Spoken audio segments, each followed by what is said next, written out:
Olá pessoas, tudo bem? Hoje a gente vai falar sobre um assunto polêmico, mas que todo mundo tem curiosidade de saber. A gente vai falar sobre sexo, sobre relacionamentos, tabus, né? Sobre liberação sexual. Eu estou aqui com a doutora Joyce Lima e a gente vai conversar um pouquinho sobre isso. Tudo bem, Joyce? Prazer estar aqui com você hoje, Nicolas, e falar desse tema que quem me conhece já sabe que eu gosto muito. E é como você disse, é tão natural, faz parte da nossa vida. Por isso é muito importante, né, esses momentos aqui, essas discussões, reflexões para Então, mas aí é onde entra a história do tabu. Isso mesmo. Não é? As pessoas parecem ter um certo medo. Quando entra esse assunto, parece assim que é um assunto velado. Ainda, tá, gente? Até hoje. É um assunto velado, é um assunto que não pode ser falado. Nem todo mundo gosta de falar. A questão de gostar não é necessidade de falar, tá? Quando a gente fala de liberação sexual, que a gente sabe que realmente continua acontecendo todos os dias, porque não para, graças a Deus, não para. Então, assim, mas ainda tem os tabus, né, Joyce? Sim. E essa revolução, né, sexual, ela começou a partir de 1960, quando as mulheres se deram conta de que elas tinham direito ao prazer. E não abriram mão disso mais, né? Até é interessante, eu gosto de contar uma história. Até 1960 não existiam ejaculadores precoces, sabia disso? Olha só. Na verdade, Às vezes é por isso existiam, que tem tanto tabu, né? Às vezes eles não querem que falem nada. mas não eram considerados. Por quê? O sexo para a mulher era muito ruim. Na maioria das vezes era por obrigação. Então, a mulher desejava que esse sexo acabasse logo. E não se dava conta de que esses homens ejaculavam tão rápido, porque isso era desejado. A partir do momento que a mulher descobriu o prazer, descobriu o próprio corpo, que ela tinha direito ao orgasmo, ela passou a cobrar mais, e aí nós começamos a observar que 30% dos homens, em qualquer idade, são ejaculadores precoces.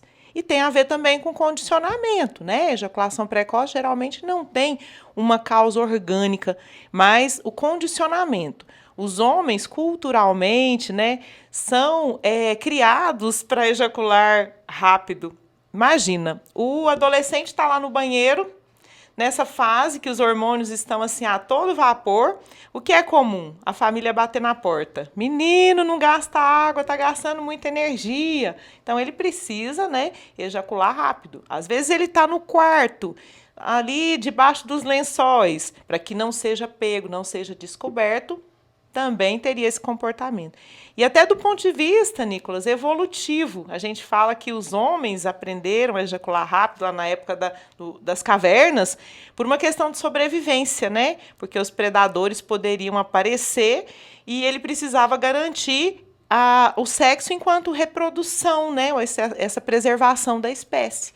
E aí é preciso que hoje, né, atualmente, na forma como a gente vive, priorizando o prazer na relação sexual, não só mais a reprodução, porque se a gente pensar do ponto de vista reprodutivo, a gente transaria só umas 2, 3 vezes na vida, né? Que as pessoas estão tendo cada vez menos filhos. Então, a gente tende a aprender novamente como fazer sexo. Então, pois é, o negócio do aprender. Essas pessoas que pensavam dessa forma, que tá, a pessoa tem uma ejaculação precoce, então assim, ela precisa entender que ela precisa procurar um tipo de ajuda. Sim. Né? Porque se informar sobre o assunto. Nós estamos aqui falando de todas as pessoas, tá, gente? Podem ser gays, lésbicas, podem ser casais héteros. O outro precisa também, né? Não é só você. Não é aquela coisa egoísta, né? Isso. Então tem que procurar justamente ajuda. O que a parceria, né, de quem é ejaculador precoce pensa que é um parceiro, uma parceira ali, né, um parceiro, na verdade, egoísta, né? Porque acaba que se satisfaz, chega ali ao clímax, mas o outro não. E aí a gente já começa a falar de um outro tabu que vem junto. Sexo não é só penetração. Mesmo que o meu parceiro ejacule, a relação sexual pode continuar. Mas qual que é a ideia que a gente tem? Que a relação começa quando o homem tem ereção e termina quando ele ejacula. Totalmente voltada ali para o falocentrismo, para esse universo masculino, sem levar em consideração o prazer da mulher. E a relação pode continuar. Né? Então deixa eu só dar uma dica. Começa antes, as preliminares, todas antes ali, ó, começa, por isso chama preliminar. Começa... E já é sexo. Não é? Pois é. Já é sexo. Não, é porque eu ouvi esses dias que não era. Não, porque a pessoa entendia que sexo era só penetração. Pois é. Né? Então, assim, comece antes, que aí quando você achar que quer, né, terminar, porque não é você que decidiria isso, né? Aí vai para essa parte, né? Porque o outro também precisa ter prazer, né? E não só um lado. Não é uma coisa unilateral. Isso, e aí esse homem pode continuar ali, estimulando, né, a parceria e, inclusive, usando os acessórios sexuais. E as mulheres também precisam desconstruir essa ideia. Meu parceiro ejaculou, a relação acabou. Não, ela pode continuar ali do lado do parceiro, se tocando, se masturbando, ou ele tocando ela, ou usando os brinquedinhos. Então, falar em brinquedinho, eu acho muito legal a história dos brinquedos, dos brinquedinhos que às vezes as pessoas falam.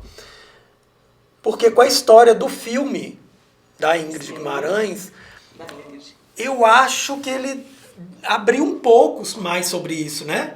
Porque ela trata de uma forma, é uma comédia, mas ela trata de uma forma muito séria, né? Porque eu acho que é isso mesmo. Então, assim, aquilo é uma indústria, vira uma indústria, mas essa indústria veio a partir de uma necessidade, né? Você acabou de chegar de uma feira agora. Uma feira erótica. Né? E que não é pequena. Não, uma feira enorme, né? Brasil todo. E até pessoas conheciam um colombiano que estava aqui, né, também à procura de novos brinquedos, novas tecnologias, né?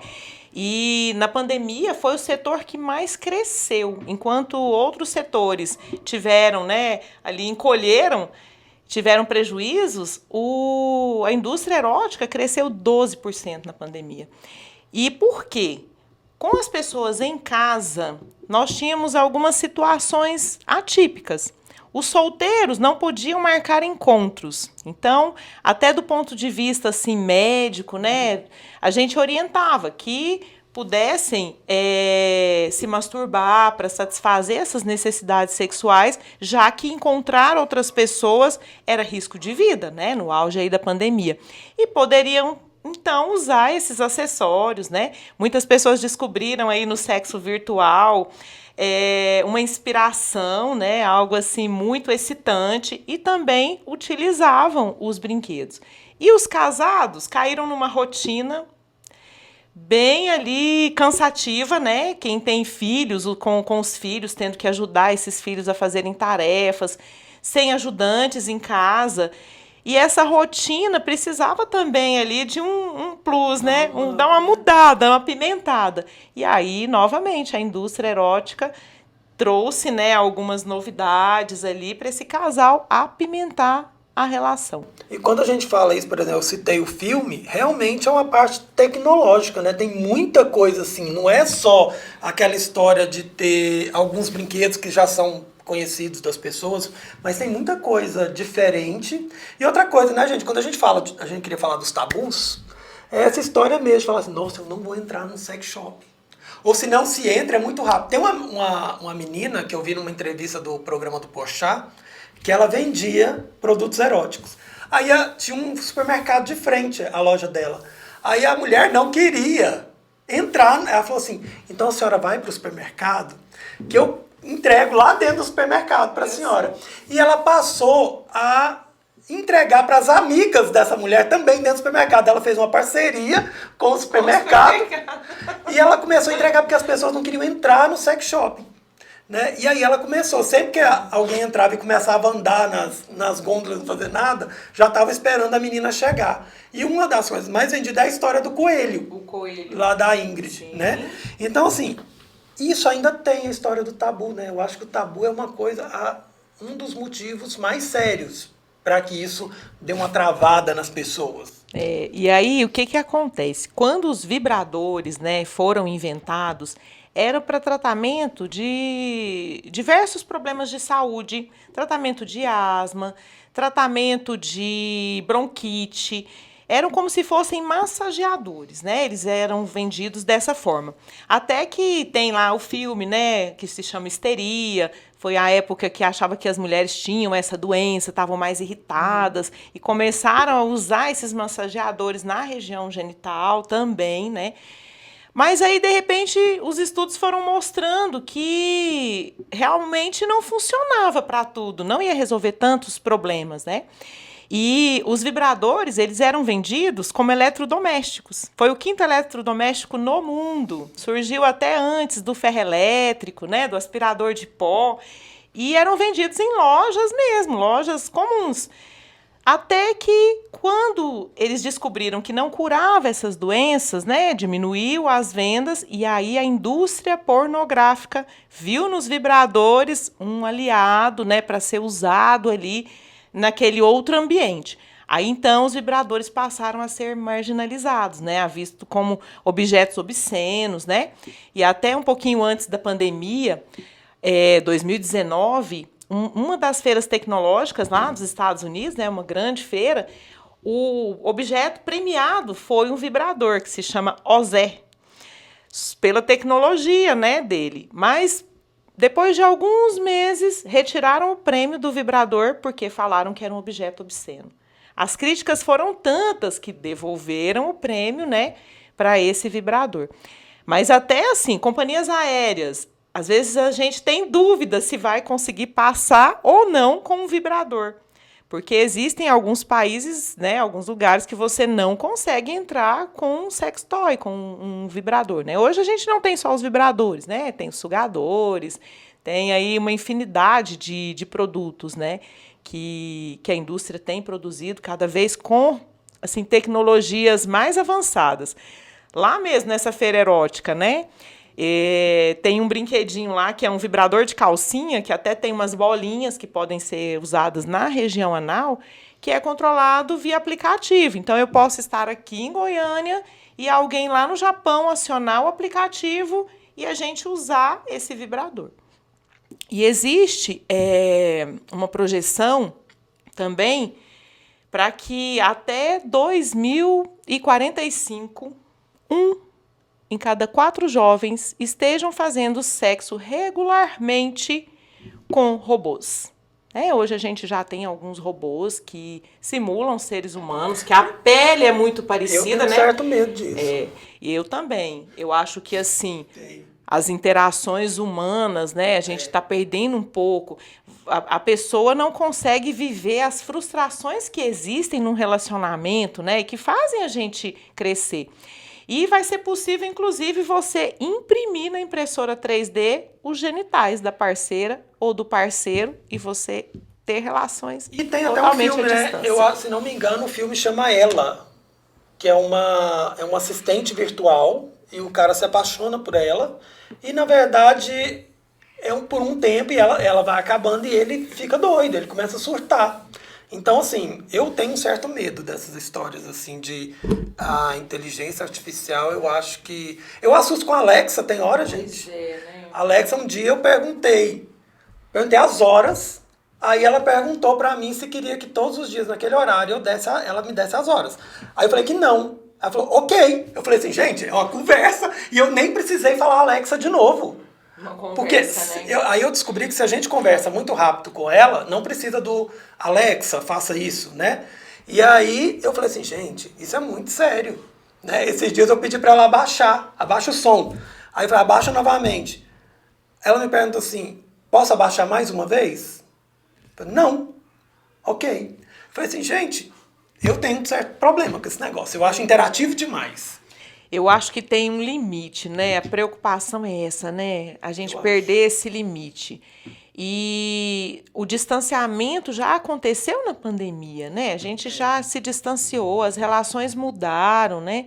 As relações mudam, as pessoas mudam com o tempo, ainda bem que elas mudam. Mas algumas coisas permanecem, né? A gente percebe, assim, o tabu que a gente está falando, o preconceito de falar sobre sexo. Sexo só é aceitável se for algumas pessoas doidas que só servem se for para ter filho, né? Então, assim, hoje, com toda a abertura que a gente tem, né, que a gente sabe, com internet, com tudo, a Joyce também é ginecologista, né, Joyce? Isso. Você ouve algumas coisas desse jeito, né? Algumas coisas assim de mulheres que nunca tiveram orgasmo. Sim, né? várias. E algumas histórias, né? Tem muito disso, eu percebo. Eu li algumas coisas, tem muita coisa relacionada aos realmente tabus. E é interessante porque, às vezes, a mulher vai para a consulta ginecológica, a queixa principal seria essa, né? Uma dificuldade para ter orgasmo, e ela traz outras queixas, né? Vem meio camuflada. E às vezes até a queixa do desejo. Às vezes vem a queixa, doutor, eu não tenho vontade de ter relação. E quando você vai questionar, vai investigar um pouco mais, é uma mulher que está casada ali há 15 anos, 20 anos e nunca teve um orgasmo. E detalhe, não conta para o parceiro, né? O parceiro acha que ela tem orgasmo. Aí você fala assim, mas por que você está fingindo, né? Por que as mulheres fingem? Elas fingem até mesmo para reforçar a masculinidade desse homem, porque a gente tem aquela ideia de que eu sou responsável pelo prazer do outro, né? Principalmente os homens. Eu dou muito prazer para essa mulher.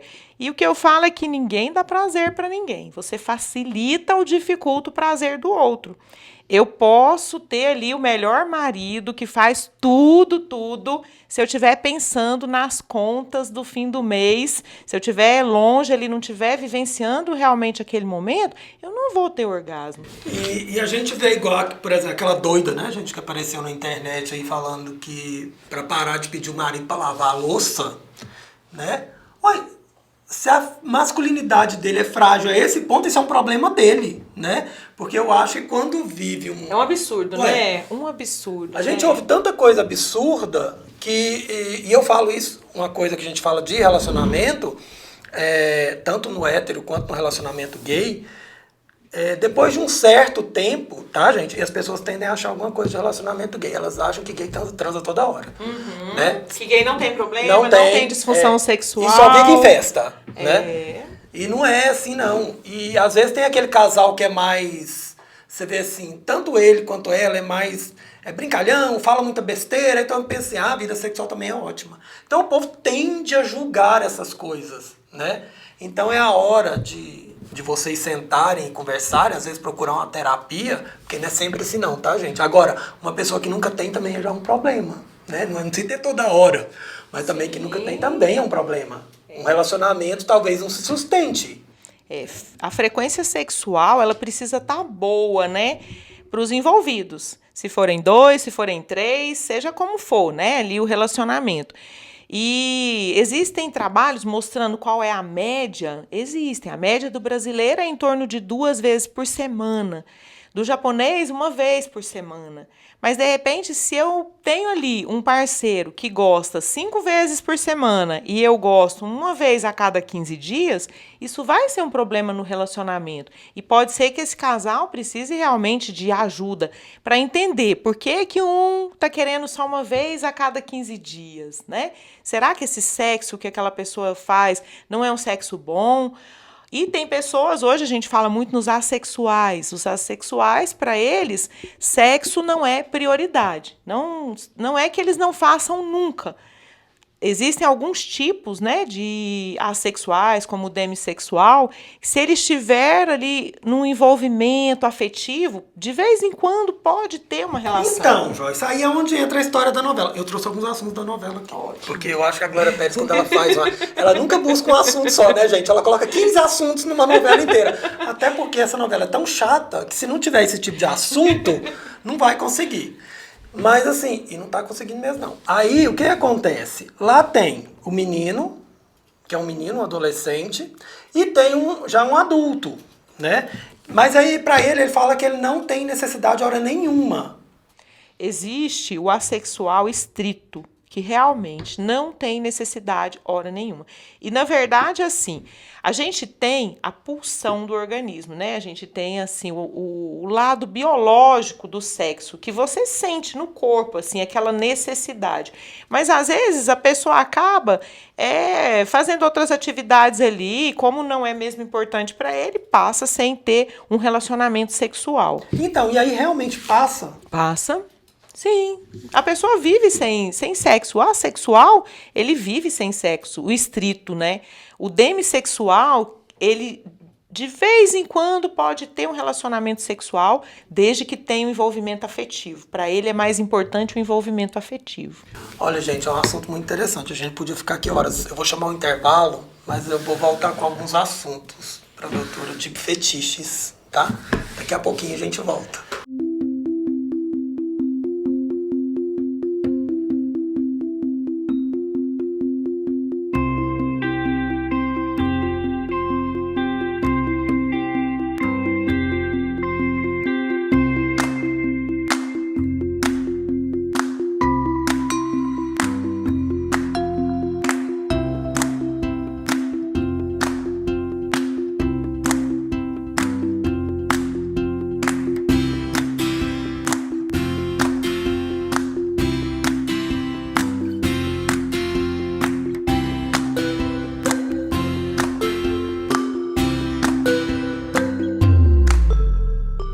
Olá, estamos de volta. Estou aqui com a doutora Joyce Lima, sexóloga, ginecologista. Falamos, né, antes do intervalo, que nós íamos falar sobre fetiches. Joyce, fetiche é um caminho à parte, né? É um assunto à parte. Nem todo mundo é fetichista, mas o fetichista ele não precisa necessariamente ficar em um fetiche só, né? Pode ter mais de um fetiche, né? E Alguns perigosos. Sim, aí é preciso tomar muito cuidado, né? E as pessoas que têm, assim... Na verdade, a maioria das pessoas pode ter algum fetiche, né? O que é o fetiche? Você ter aquele desejo por um objeto inanimado, né? Ou alguma coisa inanimada. Então, se, por exemplo, um dos mais comuns, por pé, né? Então, tem pessoas que têm fetiche por pés e só conseguem se satisfazer sexualmente se o pé estiver envolvido nesse momento. Então, tem uma história muito legal, não vou contar nome, tá, gente? É de um amigo que uma pessoa deu um tênis muito caro e precisava ser um tênis muito caro. Quando a gente fala um tênis muito caro, é tipo uma dessas marcas, assim, que custa 6, 7 mil. Então, assim, deu.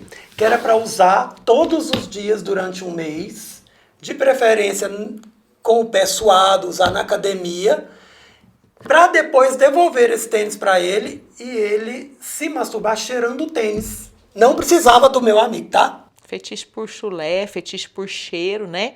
Às vezes nem tem o chulé, mas o cheiro, né? E a pessoa acaba ficando com a sexualidade muito limitada, porque não consegue, né, ter, de repente, orgasmo, ter ali uma ejaculação em situações que fogem àquela realidade ali do fetiche. Isso é um problema, acaba sendo assim um transtorno e é preciso trabalhar isso na terapia. Isso pode acontecer, então, saindo um pouquinho do fetiche, voltando para o nosso assunto anterior. A história do fetiche é quase como aquela pessoa que ela adora ver filme pornô na internet. E aí, quando ela tá com uma pessoa real, ou ela não consegue ou é muito rápido. Porque ela quer acabar aquilo ali logo. Isso. É quase a mesma coisa, então. Muito parecido, né? É um condicionamento. Nesse aspecto, são coisas parecidas. A pessoa se condiciona. A pessoa que tem o vício por pornografia, ela aprende ali a se masturbar numa velocidade, num ritmo que o outro pode não conseguir. E vendo cenas cada vez mais intensas, né? Cada vez mais pesadas. Então é como se fosse uma droga, né? O vício em pornografia, como qualquer outro vício em drogas ilícitas, o cérebro vai precisando de recompensas cada vez maiores para você atingir ali o seu objetivo, que seria ter essa satisfação. O fetiche, eu acho alguns muito interessantes e alguns eu não entendo, mas não vem ao caso, tá, gente? Quem não gosta, tudo bem. Mas tem alguns que eu acho assim, aquelas pessoas que elas se excitam vendo o outro vestido de personagem, por exemplo. Né? Bichinhos de pelúcia, tem até um nome, né? Que eu não lembro também. São tantos nomes que até eu que trabalho com isso, é difícil gravar todos. Eu estava comentando aqui que um dia eu fiz uma matéria sobre fetiches por causa disso. Mas tem alguns que são perigosos, igual amarrar, asfixiar, né? Mesmo com a palavra de segurança, eu acabei de falar para a Joyce que eu tenho um problema com aquele negócio. Vamos colocar uma algema. Eu falei, não vou pôr. A gente não vai pôr algema, porque essa chave vai perder em alguma hora, vai ficar a pessoa precisando de um chaveiro, né? Pensa no ridículo. Então, assim, Tem essas situações, mas tem situações que acabam acabando mal. Sim, e né? sempre que coloca a vida das pessoas envolvidas em risco, isso não é legal, né? Primeiro que quando você fala assim de amarrar, né?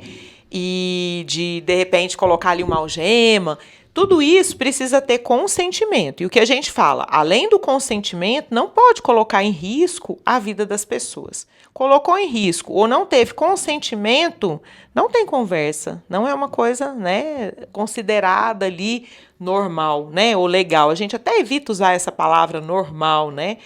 Então, é uma coisa que não funciona. Que precisa tem aquela ter, máxima, né? Que visto de perto ninguém é normal. Pois é. E em sexualidade, a gente pode sim ter vários comportamentos que parecem muito estranhos para a maioria das pessoas, mas que desde que não esteja trazendo prejuízos para o indivíduo, nem para as pessoas envolvidas, e você esteja realizando aquelas práticas com quem possa dar consentimento, é considerado aceitável, né? Diferente da situação, por exemplo, de um pedófilo, né? Um pedófilo entra aí nas parafilias, também é classificado aí, né, junto com alguns fetiches, mas o pedófilo, ele é uma pessoa que geralmente quer ter práticas ali, né, sexuais com crianças, com adolescentes, que não têm a menor condição de darem um consentimento. Então, isso não é aceitável. Então, é crime. E uma dica para quem gosta, para quem é fetichista, para quem gosta. Gente, vai sair no primeiro encontro, conversa antes com a pessoa. Não deixa a pessoa ter a surpresa quando chegar lá, não, tá? É legal conversar. Pode ser o mais simples do mundo. Tem muita gente que gosta de farda, né? Isso. Então, talvez eu goste de farda. A pessoa com quem eu vou encontrar não gosta de farda. Aquilo pode até ativar alguma coisa ruim com ela, né? Sim. Mas tem gente que... Então, vamos conversar antes.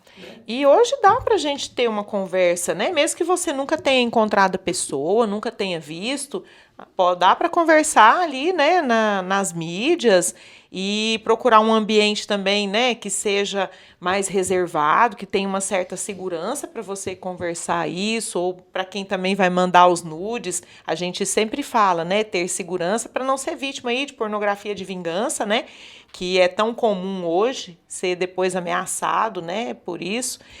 E ali você tem que pensar, né, algo que não te identifique, né, ter a segurança até para encontrar essa pessoa. A gente está vivendo num mundo tão difícil, mas é muito sério o que você falou, muito importante. Você comunicar ao outro o que você gosta, quais são suas preferências. Pode ser que não dê match, né? Não, então, mas aí não deu, é porque não era para ter mesmo. Não era pra ser, Agora, eu né? tenho um certo problema com esse negócio de quem manda nudes, né? Eu acho assim, gente, é uma coisa tão íntima que não é pra você mandar para outra pessoa, né? Nem, eu confiei, não confia, não. Se você tá precisando mandar pra pessoa, significa que você não confia, né? A pessoa já te conhece. Agora, a que não conhece, você não vai mandar de jeito nenhum. Né? Tá, a gente tem aí a lei Carolina Dickmann, mas não precisaria da lei se não tivesse acontecido. Né? Então, assim, eu tenho muito cuidado, né? Eu tenho... E até a gente fala, Nicolas, que assim, os nudes podem até ser interessantes ali para erotização, até das pessoas que já se conhecem, que já estão num relacionamento estável. Mas ter muito cuidado. Mandou, hoje a gente tem aquele recurso, né? De visualizou a foto, ela vai ser apagada, não consegue abrir duas vezes. Então, procure fazer isso. Enquanto ela está né? aberta, não pode printar, tá, gente? Não pode. São medidas aí de segurança. E outra coisa, se é uma pessoa que você não conhece, evitar que nessa foto tenha algumas coisas que te identifiquem. De repente, uma tatuagem, ou mesmo o cenário atrás de você. Né? Não mandar foto do rosto. Porque realmente a gente vê situações aí terríveis, né? A gente vê muito isso por aí. E os aplicativos? Aqueles aplicativos que alguns chamam aplicativo de namoro, outros chamam aplicativo de pegação. Eles têm só essa função, né? Só do encontro. Eles não servem para bater papo, né, gente? Não serve, não adianta. Não é uma rede social aquilo, né? Mas eles funcionam. Eu acho que eles funcionam muito, não só... Eu vejo isso com algumas pessoas, que parece que eles funcionam para que as pessoas são mais tímidas. Eu vejo que eles funcionam muito para isso. É verdade, as pessoas mais tímidas, às vezes elas conseguem escrever mais ali, né? Falar às vezes até um pouquinho mais delas. e criar coragem, né, para procurar alguém. E aí, a gente viu assim, na pandemia cresceu muito o uso, né, dos aplicativos, tanto pelos solteiros como pelos casados, né? Até eu lembro de ler uma matéria falando que os casados que tinham relacionamentos extraconjugais e aí não podiam encontrar as amantes, acabaram se valendo muito dos aplicativos para manter esse comportamento de ter relacionamentos extraconjugais. E outra coisa que a gente fala, volta novamente à questão da segurança. Então, se você conheceu alguém no aplicativo e está ali batendo um papo, né, e vai encontrar, que marque esse encontro num lugar público, onde tenha mais pessoas, Exatamente. né, para não ter nenhuma surpresa. Tem aí, né, o golpista do Tinder, né? E não é agora não. Eu fiquei sabendo por um amigo que é policial que de um tempo pra cá tem uma pessoa, acho que ele tá no Grindr, ele encontra com alguns homens e ele já matou 8. Olha que triste, né? E a foto muito que tá triste. lá não é a dele. Não é dele, né? E a pessoa não acredita, né? A pessoa acha que aquela é a foto dele. Então, sim, a pessoa convida, vai. E antes disso, ele estava no Tinder. Olha só. Porque ele também saía com mulheres. Com mulheres. São golpistas mesmo, né? Golpistas que têm ali já toda a manha, né? Um jeito de seduzir. Exatamente. E quem está do outro lado acaba tendo, às vezes, as carências, né? E acreditando em tudo que aquela pessoa fala, né? Tem uma psicanalista famosa, né? Não sei se você conhece ela, Maria Homem. Ela fala muito isso, né? Eu não fui seduzida, eu me deixei seduzir. E é isso que acontece, né? A pessoa, o outro conta para a pessoa exatamente a história que ela quer ouvir, né? Projeta ali a pessoa que ela gostaria realmente de conhecer, né? O príncipe encantado, a princesa, Joyce, sempre né? tem a pessoa ideal? Ninguém é ideal, né? Todos nós temos defeitos e até é interessante porque a gente Porque fala... aquela história, eu acho brega, tá, gente? Aquele negócio da tampa da panela, eu acho muito. Mas então, assim, não existe, né? Adorei você falar disso. Porque eu Metade acho... da laranja, tampa da panela, como se nós fôssemos seres incompletos, e nós não somos, né? Exatamente. Nós somos completos, o outro vem para somar, Tem né? tem uma vez que eu ouvi assim, não procure a pessoa que te complete, procure uma pessoa que te transborde. Olha, né? e é bem porque isso, né? eu acho que é isso, porque eu acho que completo a gente já é, né? Sim. Não existe esse negócio da tampa da panela, não, até porque frigideira faz muito bem, não tem tampa. E não tem tampa, verdade, uma delícia, né? Faz cada comida gostosa, Não né? tem. Então, assim, eu acho que não tem esse negócio. Mas a gente sempre pergunta, a profissional está aqui, a gente vai saber, tem a pessoa ideal? Não tem a pessoa ideal. E é interessante, o Vitor Dias, ele fala muito disso, né? Ele é psicodramaticista, que a gente tem aquela fase da paixão, onde você enxerga no outro o que você quer enxergar. E não tem paixão que resista à convivência. Então, você vai conviver com o outro, você vai descobrir que o outro tem os lados menos nobres, ou defeitos, né? Nem gosto de chamar de defeitos, são os lados menos nobres, todos nós temos. E você só vai conseguir que essa paixão se transforme em amor se você assimilar os lados menos nobres do outro. Assimilar o outro como um todo. Porque eu acho assim, você vai conviver e você resolve morar com aquela pessoa, aí as duas pessoas cedem, né? De um lado e do outro. As duas pessoas têm que ceder. Porque senão não vai funcionar. Sim. Né? E por mais ideal que aquele outro você acha que ele é, não vai funcionar, ele vai deixar de ser. Né? Não funciona. E quando as pessoas têm essa tendência, né, de buscar a tampa da panela, metade da laranja, são pessoas altamente dependentes do ponto de vista emocional, né? Que tiveram, às vezes, ali uma criação que foi mais difícil, ficam alguns buracos emocionais e você fica procurando no outro a solução para esses seus problemas emocionais. Como se o outro tivesse que te completar. E às vezes você nem avisa para o outro que você delegou aquela função para ele. É isso mesmo. O outro tá cobra do outro sem ele saber. Sem ele saber. Joyce, outra coisa. Vem a velha história, né? E o tamanho é documento? Nem do vibrador. Não é, gente? Nem do vibrador é documento, viu? Saiu um trabalho essa semana agora, foi publicado, né, recente. falando que as mulheres, quando, né, estão ali observando os homens, não estão preocupadas com o tamanho, e quando elas escolhem um brinquedo, também elas não estão preocupadas com o tamanho do brinquedo, né? É engraçado que eu já fui em algumas entrevistas, gravei alguns podcasts, né, que eu levei os brinquedos, e o entrevistador, não trouxe. Eu não falei nada para ela trazer, eu esqueci de falar. Então, da próxima vez que ela voltar, a gente vai falar só sobre isso. Pois é, e aí o entrevistador falou, mas cadê aqueles brinquedos enormes, se você não trouxe, né, aqueles realísticos? E esse trabalho veio mostrar que uma mulher, quando ela escolhe um brinquedo, primeiro que ela não tem preferência pelo realístico, né? Ela não procura um em formato de pênis. Ela procura um brinquedo que tenha formatos variados. Eu adoro... Parece um chaveiro, né, gente? Um negócio pequenininho, parece um chaveiro. Pequenininho, tem vários. Eu adoro o zoológico, os bichinhos, né? Então tem lá o golfinho, tem o porquinho, tem o gato, tem vários bichinhos. Porque a gente traz essa coisa lúdica para o sexo, né? E o tamanho também do pênis do homem não é documento, não precisa ter um tamanho ali exagerado. Aliás, os que têm um tamanho mais ali avantajado, geralmente acabam provocando dor na parceria, né? Porque costuma ser ali meio que incompatível com o tamanho da vagina.